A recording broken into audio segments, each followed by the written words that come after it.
आप देख रहे हैं अनहोनी। तो चलिए बढ़ते हैं आज की इस कहानी की ओर। सोमेश और रवि बस का इंतज़ार कर रहे थे। थोड़ी ही देर में बस आ जाती है और दोनों बस में चढ़कर अपनी सीट पर बैठ जाते हैं। कुछ समय रुकने के बाद बस अपनी मंजिल की तरफ बढ़ जाती है। सुबह के 11 बज रहे थे और दोनों मन में थोड़ा डर और उत्साह लिए सुबह होने का इंतज़ार कर रहे थे। दोनों वुशु खेल के चयन की परीक्षा के लिए जा रहे थे। सोमेश वुशु खेल की किताब खोलकर पढ़ने लग जाता है। रवि भी अपनी डायरी निकालकर कुछ पढ़ने लगता है। शाम की दस्तक के साथ ही वो देखते हैं कि थोड़ी ही दूर है वो अब अपनी मंजिल से। करीब आधे ही घंटे में दोनों भवानीपुर गांव की सीमा पर होते हैं। लेकिन ड्राइवर जब बस नहीं रोकता है तो रवि कंडक्टर से बस रोकने को बोलता है। क्या यहाँ रुकना है? बाथरूम जाना है क्या? कंडक्टर ने पूछा। नहीं, बल्कि हमें तो यहीं उतरना है, सोमेश ने बोला। सभी लोग आश्चर्य से रवि और सोमेश को देखने लगते हैं। यहाँ उतरना है? लेकिन क्यों? यहाँ तो कोई स्टॉप भी नहीं है। लेकिन हम लोगों की मंजिल तो यहीं तक है। देखो, एक बार फिर से सोच लो। अगर आप लोगों को यहीं उतरना है तो फिर आप लोग उतर जाओ, मगर दोबारा यहाँ से निकलने का कोई साधन नहीं मिलेगा और फिर कल सुबह ही दूसरी बस आएगी।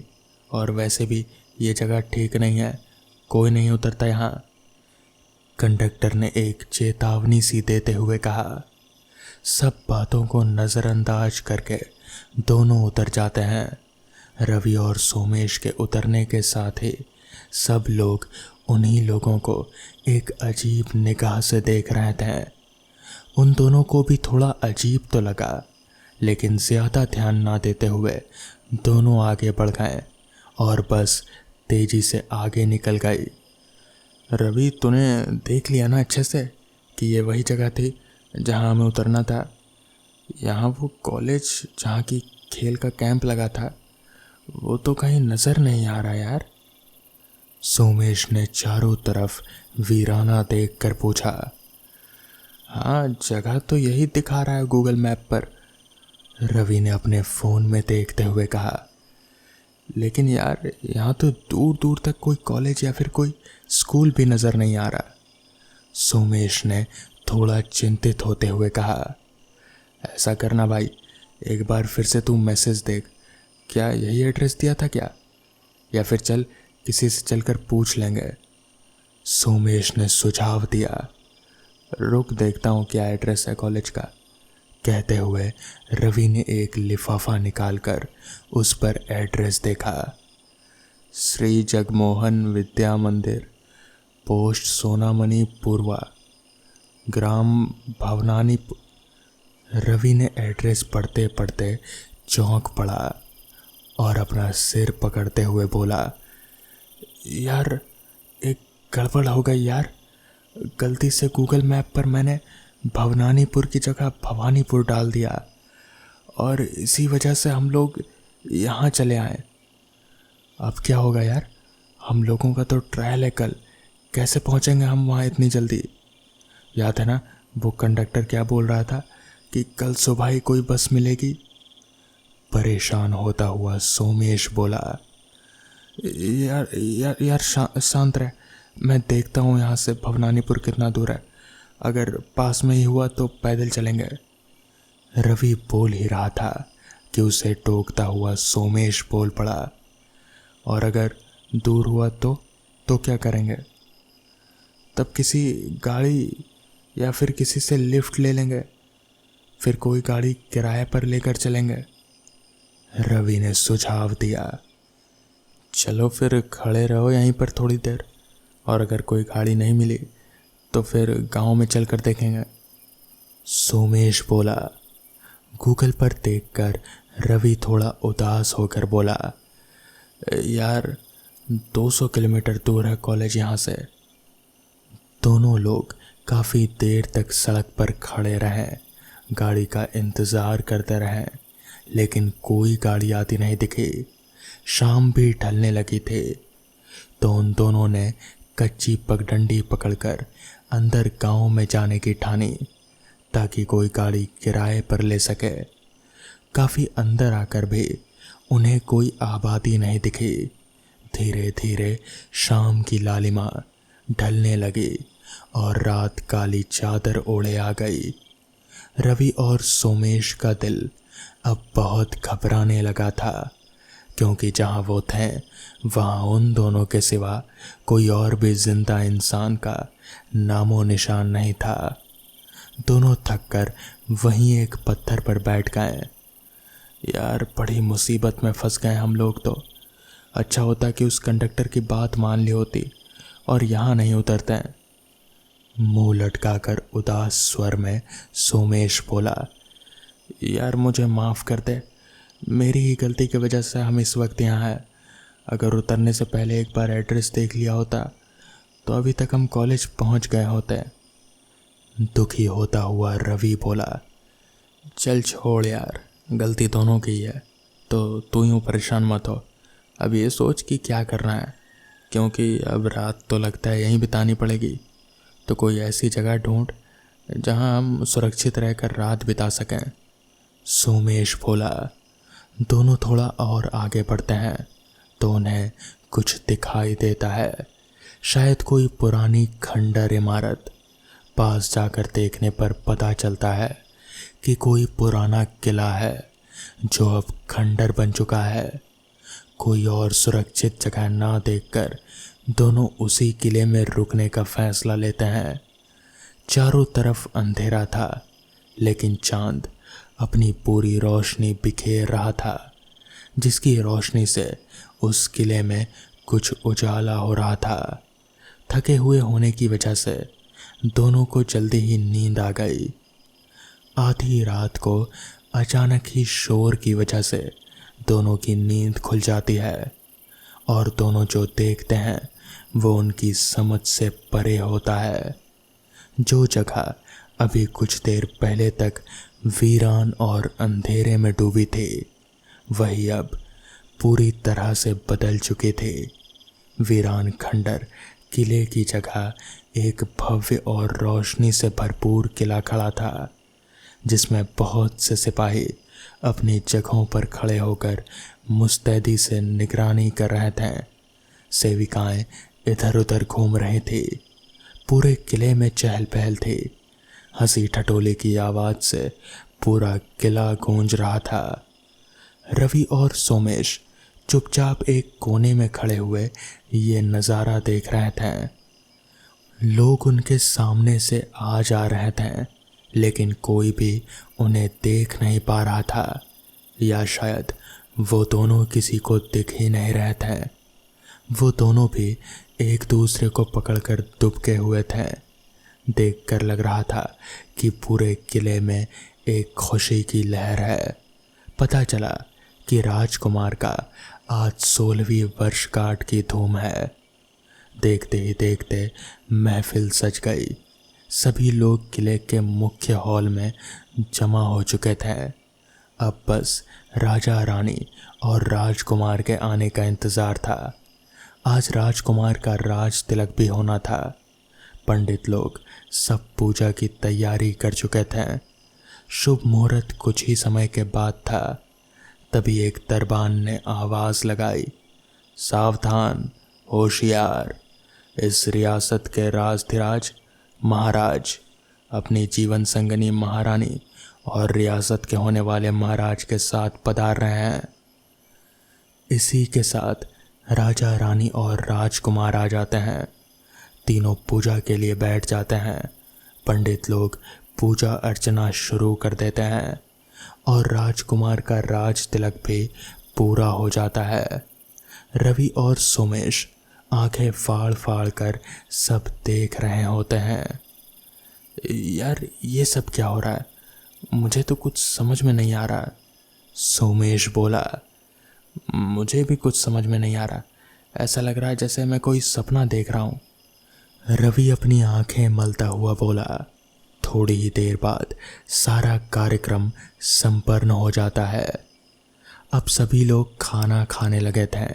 खाना खाकर सब चले जाते हैं। रवि और सोमेश भी कोने से निकलकर आगे बढ़ते हैं तो सामने ही एक सैनिक दिखता है। दोनों घबरा जाते हैं, लेकिन उस सैनिक को भी ये दोनों जैसे दिख ही नहीं रहे होते हैं, ऐसा लग रहा था। दोनों अब थोड़ा और आगे बढ़ते हैं तो किसी की बातचीत सुनकर छुप जाते हैं और सुनने लगते हैं कि क्या बात हो रही है। पहला आदमी बोलता है, देखो, जैसे ही सब सो जाएं वैसे ही तुम पीछे वाला द्वार खोल देना। इस पर दूसरा आदमी बोला, ठीक है हुजूर, जैसे ही महाराज सोने चले जाएंगे मैं जाकर द्वार खोल दूंगा। तो इस पर वापस से पहला आदमी बोला, लेकिन ध्यान रहे, उससे पहले तुम्हें उनके कक्ष के सिपाहियों को बेहोश करना है। उन सबको नशीला लड्डू खिला देना, उसके बाद ही द्वार खोलना। और याद रहे कि दोनों में से कोई भी बचना नहीं चाहिए। दूसरा आदमी पूरे आत्मविश्वास के साथ बोला, आप निश्चिंत रहें हुजूर, आज की रात महाराज और राजकुमार की आखिरी रात होगी। कल का सूरज वो लोग देख नहीं पाएंगे। ठीक है, अब मैं अपने कक्ष में जा रहा हूँ, लेकिन तुम बहुत ही होशियारी से काम करना। कहते हुए पहला आदमी एक तरफ और दूसरा आदमी दूसरी तरफ चला जाता है। रवि और सोमेश दोनों बहुत ही घबरा जाते हैं और थोड़ी देर तक कुछ सोचने के बाद एक दूसरे की तरफ देखते हैं। चल यार, जल्दी से चलकर महाराज को सारी बात बता देते हैं। सोमेश कहता है, हाँ यार, तू ठीक कह रहा है, हमें तुरंत ही चलकर राजा को बताना चाहिए कि उनकी और राजकुमार की जान खतरे में है। हामी भरता हुआ रवि भी बोला। दोनों राजा का कमरा ढूंढने लगते हैं। तभी एक जगह वो देखते हैं कि कुछ सैनिक लड्डू खा रहे हैं। दोनों भाग कर जाते हैं और उनको मना करते हैं खाने से, लेकिन ये क्या, वो सैनिक तो दोनों को देख ही नहीं पा रहे होते हैं। रवि एक सिपाही के हाथ से लड्डू छीनता है, लेकिन वो लड्डू को पकड़ ही नहीं पाता। तभी सोमेश राजा के कमरे में घुसता है तो देखता है कि वो सो रहे हैं। सोमेश हिला हिला कर उन्हें जगाने की कोशिश करता है, लेकिन ये क्या, वो तो राजा को छू ही नहीं पा रहा था। लेकिन छूने का एहसास ना तो राजा को हो रहा था और ना ही सोमेश को। रवि भी भागकर राजा के कमरे में आता है और दोनों मिलकर बहुत कोशिश करते हैं उन्हें जगाने की, लेकिन उनकी सारी कोशिशें नाकाम होती हैं। तब तक दुश्मन सेना किले में घुस चुकी होती है और तलवारों के टकराने की आवाज़ें आने लगती है। जैसे ही सोमेश और रवि बाहर की तरफ देखने के लिए भागते हैं, तभी कई सारे दुश्मन सैनिक अंदर घुसने लगते हैं। सब मिलकर राजा को बेरहमी से मार डालते हैं। रवि और सोमेश ये सब देखकर बहुत ही ज़्यादा घबरा जाते हैं और वहाँ से भागने लगते हैं। बाहर कमरे से निकलते ही उन्हें एक बहुत ही बेबस आवाज़ सुनाई देती है, पिताजी, पिताजी, मुझे बचा लीजिए पिताजी। पलटकर दोनों आवाज़ की तरफ देखते हैं तो राजकुमार अपनी जान बचाकर भाग रहे होते हैं। चारों तरफ रुदन का माहौल था। चित्कार और तलवारों की आवाज़ें गूंज रहे थे और उसी में अपने पिता से मदद की पुकार की आवाज़ भी सुनाई दे रहे थे। पिताजी, पिताजी, मुझे बचा लीजिए पिताजी। लेकिन अब कौन उसको बताए कि जिससे वो बचाने की मदद मांग रहा है वो तो खुद ही अब इस दुनिया में नहीं रहा। पूरा किला भयानक चीख, रोना, तलवारों के चलने और राजकुमारी की मदद की गुहार और रोने से गूंज रहे थे। तभी सैनिक राजकुमार को पकड़ लेते हैं और उनको भी बड़ी निर्दयता से मार दिया जाता है। अचानक से सब शांत हो जाता है। किले की झिलमिलाती रोशनी अंधेरे में बदल जाती है। भव्य खूबसूरत किला वापस से एक खंडर में तब्दील हो जाता है। रवि और सोमेश अपने आप को उसी जगह पर खड़े पाते हैं। इसका मतलब वो कोई सपना नहीं देख रहे थे, बल्कि वो सब हकीकत में हुए थे। चारों तरफ अंधेरा, वीराना, खंडर और खामोशी पसरी हुई है। तभी अचानक से रोने की एक आवाज़ सुनाई देती है। पिताजी, मुझे बचा लीजिए पिताजी। बात आज से तकरीबन 20 साल पहले की है। मेरे पापा तब बाज़ार में मूंगफली बेचने का काम किया करते थे।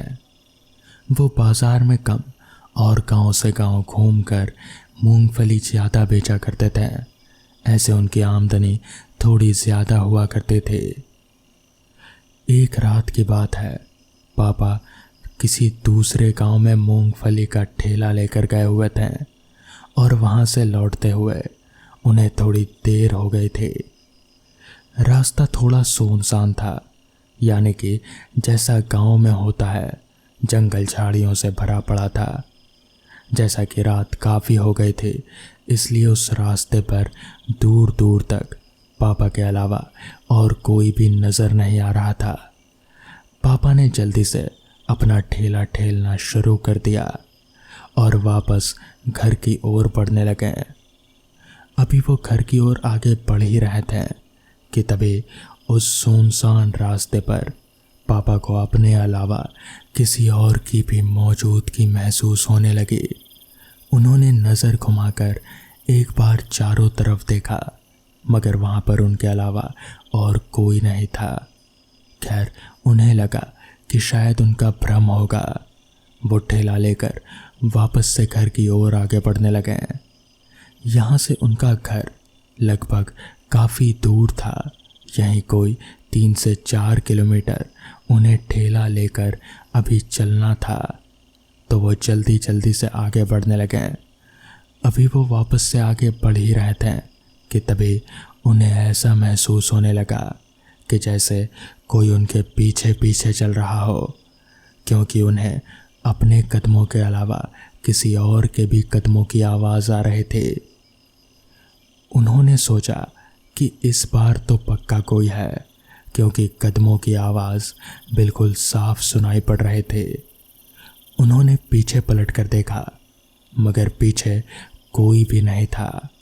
वहाँ दूर दूर तक कोई नहीं था, सिर्फ खामोशी और सन्नाटे के अलावा। तभी उन्होंने वापस से सामने की तरफ देखा तो सामने का नज़ारा देखकर वो जैसे दंग रह गए। उनके ठीक सामने एक औरत खड़ी थी। औरत कम वो बूढ़ी ज़्यादा लग रहे थे, थोड़ा झुककर चल रहे थे। उसने पापा से कहा, थोड़ी मूंगफली दो। पापा को उसकी आवाज़ थोड़ी अजीब सी लगी। खैर, उन्होंने थोड़ी मूंगफली एक ठोंगे में भरकर उस बुढ़िया को दे दी और फिर बुढ़िया से कहा, इसके 5 रुपए। तो फिर बुढ़िया ने अपनी पोटली में से 5 का एक सिक्का निकालकर पापा के हाथों में थमा दिया। पापा ने जब उसके हाथों से वो सिक्का लिया तो उन्हें ऐसा महसूस हुआ कि जैसे उस बुढ़िया का हाथ बहुत ज़्यादा ठंडा है, ऐसा कि जैसे बर्फ़ से भी ज़्यादा ठंडा हो। खैर, पापा को लगा कि शायद कोई बात होगी, उन्होंने इस पर ज़्यादा ध्यान नहीं दिया। मगर तभी उनकी हथेली से वो सिक्का छूटकर नीचे ज़मीन पर गिर पड़ा। नीचे अंधेरा था। उन्होंने पास में जल रही ठिबरी को अपने हाथों में उठाया और फिर उसे लेकर नीचे उस सिक्के को ढूंढने लगे। तभी उनकी नज़र उस बुढ़िया के पैरों पर पड़ी तो पापा सामने का नज़ारा देखकर जैसे दंग से रह गए। उनके हाथ पैर कंपकपाने लगे, क्योंकि उस बुढ़िया के दोनों पैर उल्टे हुए थे, यानी कि पीछे की तरफ मुड़े हुए थे। पापा की अब हिम्मत नहीं हो रहे थे कि वो वापस से ऊपर उठकर उस बुढ़िया को देख पाते हैं, मगर किसी तरह उन्होंने उसे ये नहीं लगने दिया कि वो जान चुके हैं कि वो कोई इंसान नहीं है। उन्होंने 5 का सिक्का उठाया और वापस से अपनी जेब में डालकर ठेला लेकर आगे बढ़ गए, मगर उन्हें कहीं ना कहीं वो डर खाए जा रहा था। उन्होंने थोड़ा आगे बढ़कर वापस से पीछे घूम कर देखा, मगर अब वहाँ कोई नहीं था। इस बार तो उन्हें पक्का हो गया कि वो बुढ़िया कोई इंसान नहीं थे। उन्होंने अपना जल्दी से ठेला ठेला और फिर घर पहुंच गए। तो दोस्तों, ये थी आज की कहानियाँ। अगर आपको ये कहानियाँ पसंद आई हों तो वीडियो को लाइक और चैनल को सब्सक्राइब करना ना भूलें। तो मैं आपका दोस्त आर्यन जल्द ही मिलूँगा आपसे ऐसी ही नई कहानियों के साथ। तब तक के लिए अपना ख्याल रखें।